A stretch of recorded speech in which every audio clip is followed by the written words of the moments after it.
So many of us are captivated by the tantalizing idea of a soul connection. We spend countless hours scrolling through articles, watching videos, and analyzing cryptic signs, all in a desperate attempt to discover if someone is truly thinking of us. The common narrative suggests we should look for external validation, a text message out of the blue, a coincidental song on the radio, or a friend mentioning their name. This search is often filled with anxiety, anticipation, and an almost addictive need for proof from the outside world. This relentless pursuit becomes a frantic chase, a continuous act of searching for echoes of another person's thoughts in the digital ether or in the randomness of daily life. The mind is a flurry of activity, trying to piece together a narrative that will confirm our deepest desires. This conventional wisdom, however, is a profound misunderstanding of how genuine connection operates. It's a perspective rooted in a world of immediate gratification and external noise, a world that has taught us to look everywhere but within. We are conditioned to believe that the truth of another's feelings must be broadcasted to us in a clear, undeniable signal. This method of seeking validation reduces a deep internal experience to a superficial, almost mechanical process. It's a way of approaching the self and others that relies on the flimsy architecture of external reality, rather than the robust, enduring structure of the psyche. But what if the greatest sign isn't something you see, but something you feel? What if this profound connection isn't a signal that arrives from the outside, but an echo that resonates from deep within you? What if the feeling of being thought of isn't an external confirmation, but an internal, visceral sensation that requires no proof, no validation, and no sign from the world beyond?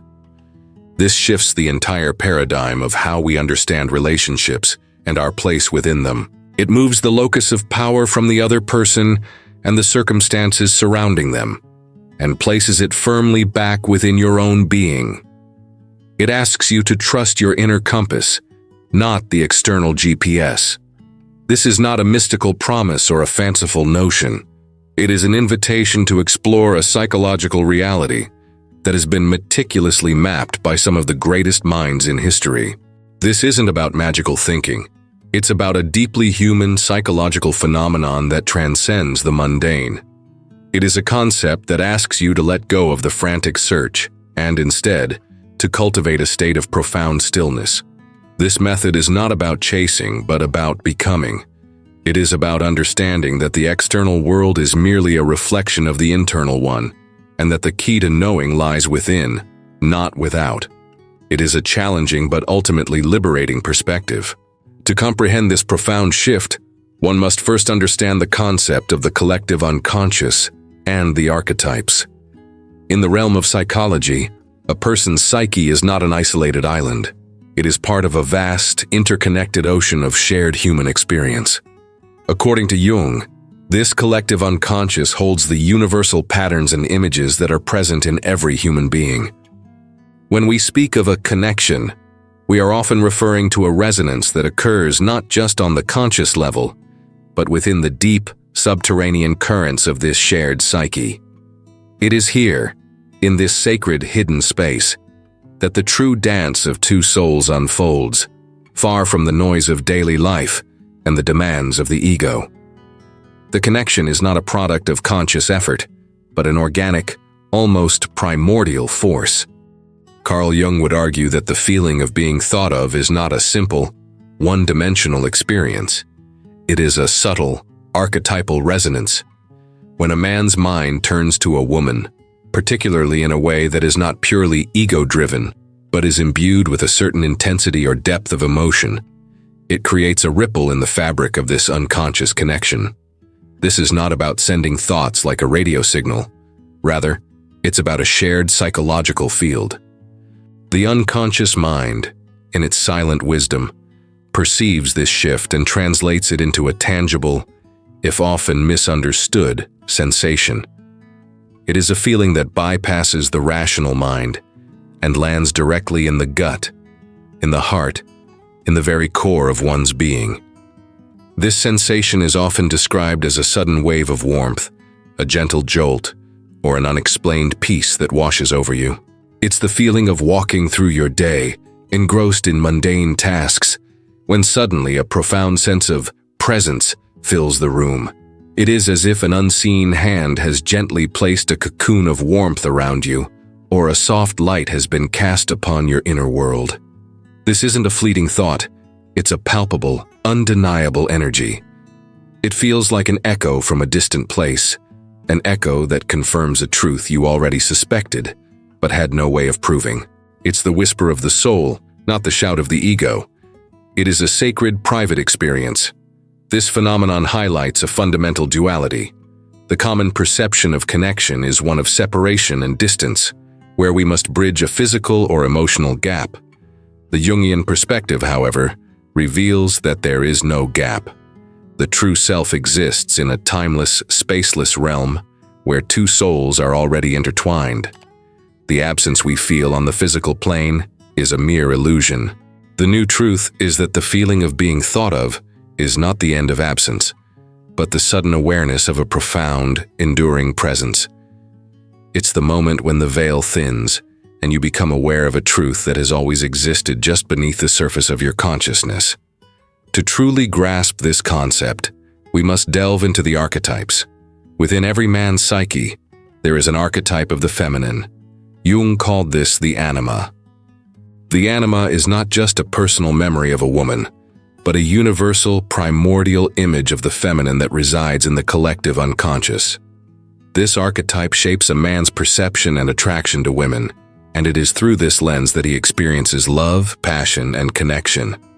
When a man is thinking intensely about a woman, he is not just thinking of her as an individual, he is also engaging with his own anima. This is a profound internal process, a psychological and spiritual dialogue. The woman, on the other hand, carries within her psyche the male counterpart, the animus. When a man is thinking about her, a powerful psychological current is activated. His anima projects onto her, and her animus, in turn, resonates with his deep inner state. It is this archetypal dance, this inner dialogue between his feminine and her masculine, that creates the strong, almost telepathic feeling of being thought of. This is why the feeling is so visceral and so unexplainable by rational means. It is a communication between the most ancient and profound parts of our psyches, a language older than words. This archetypal engagement explains why the feeling is often so much more than a simple thought. It is the feeling of a deeper truth being activated within. When a man's thoughts turn to a woman with genuine intensity, with a longing that goes beyond the ego, he is, in effect, performing a ritual in the temple of his own unconscious mind. This ritual sends out a vibration, a resonance that the woman, with her own internal architecture, is perfectly equipped to receive. It is a sacred transmission that bypasses the noise and superficiality of the conscious world. The woman who learns to trust this feeling is, in essence, learning to speak the language of the archetypes. She is attuning herself to a deeper reality, a world where the boundaries of the physical are not absolute. This is not about being a psychic or a medium. It's about a profound psychological sensitivity. It is the ability to feel the threads of connection that exist just beneath the surface of everyday life. This skill is a gift of the soul, a deep wisdom that has been forgotten in the modern world, but is now ripe for rediscovery. The reason many of us struggle to feel this internal truth is because we are so deeply entangled with the need for external validation. This need is often a manifestation of the shadow self, the parts of us that we have disowned or repressed. The shadow is insecure and desperate for proof. It believes that its worth is determined by how others perceive it. This part of us tells us that if a man isn't messaging or calling, he must not be thinking of us, and therefore, we are not worthy. This voice is loud, persistent, and incredibly convincing. This constant search for external signs keeps us trapped in a cycle of anxiety and disappointment. We are always looking outside, always measuring our worth against the flimsy and often misleading evidence of the external world. The shadow convinces us that our value is not inherent, but conditional. This constant state of needing to be proven worthy makes us deaf to the subtle, internal voice of truth. We are so focused on the noise that we cannot hear the whisper. The frantic energy of the search for a text message effectively drowns out the quiet, certain feeling of a true psychological connection. Jung would say that this constant search is an avoidance of the inner work. It's easier to frantically check a phone than to sit with the discomfort of our own shadows. It's easier to blame a man for not validating us than to confront our own internal feelings of unworthiness. The journey to trusting our inner knowing begins with the courageous act of facing these shadows. It requires us to sit in the quiet, in the stillness, and listen to the uncomfortable truths that our shadow holds. It's a period of immense self-reflection and self-confrontation. By choosing to turn inward and trust the internal sensation of being thought of, we begin to starve the shadow of its power. We stop feeding it with the validation it craves, and in turn, we empower our authentic selves. This act is a form of self-love and self-respect. It says, "I am enough and my own inner wisdom is enough." This is the great paradox. By ceasing to search for external proof, we become more attuned to the very real psychological connections that exist all around us. The truth is found not in the seeking, but in the stillness.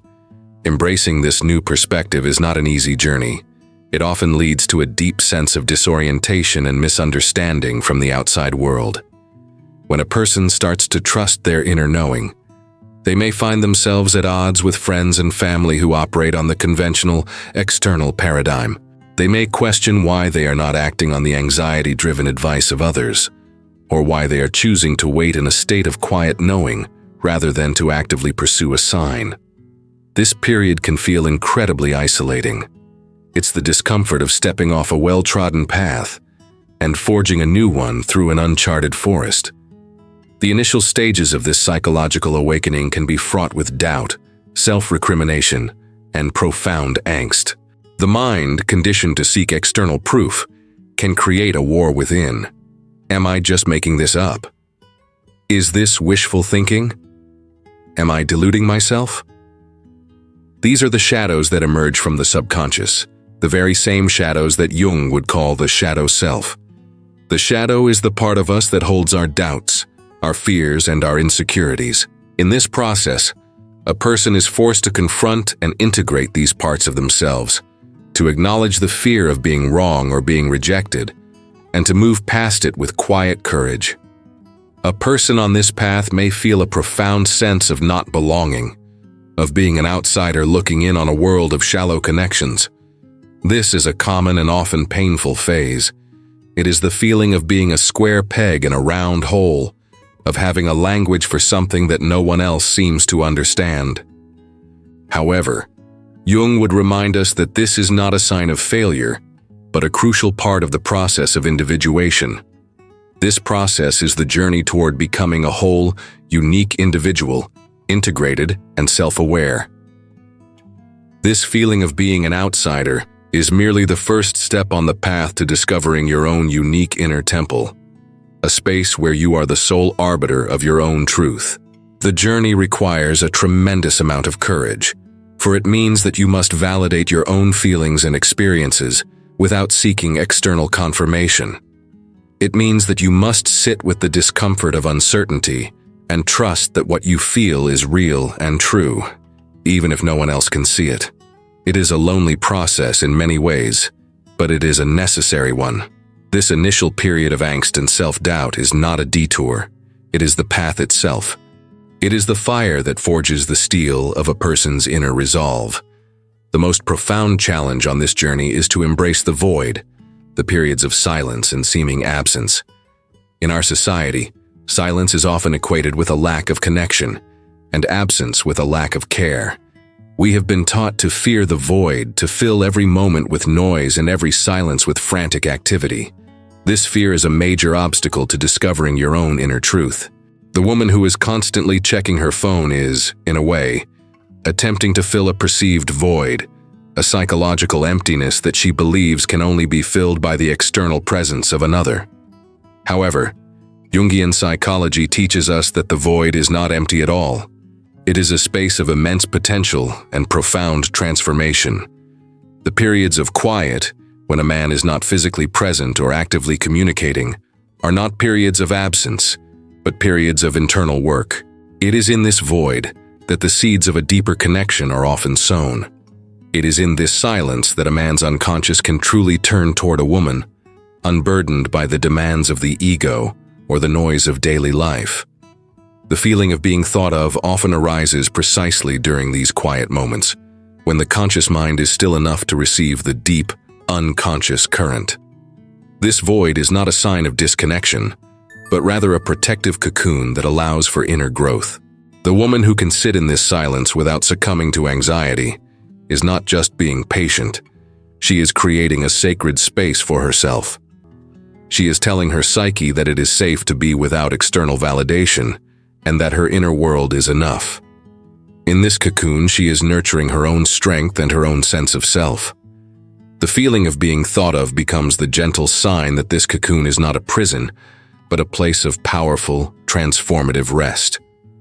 Ultimately, the ability to embrace the void is the cornerstone of this method. It is the act of surrendering control and trusting in a deeper process.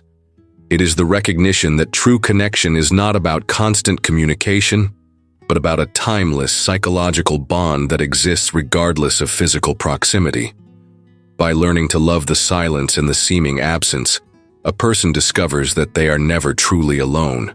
They are always connected to the deep, silent currents of the collective psyche, a connection that can be felt in the most profound and mysterious ways. Eventually, a powerful shift occurs. The discomfort and the doubt begin to dissipate, and in their place, a profound sense of clarity and inner strength emerges. The person who once frantically searched for external validation now finds a quiet, unshakable confidence in their own inner world. They no longer need a text message or a serendipitous sign to feel connected. They simply know. This knowing is not a thought, but a state of being. It is the result of having faced their shadows and having embraced their own truth, a truth that no one can take away from them. This transformation is the glorious outcome of the individuation process. The person who once felt fragmented and incomplete now feels whole. They have found the light within their own cocoon and have emerged not as a reflection of another, but as a fully realized self. This is the moment when the pursuit of an external connection ceases and is replaced by an understanding that the most important connection is the one with oneself. The love and validation they once sought from another person are now found in abundance within their own being. The feeling of being thought of becomes not a fleeting thrill, but a quiet confirmation of a truth that has always existed. This newfound autonomy is a powerful, and to some, a dangerous thing.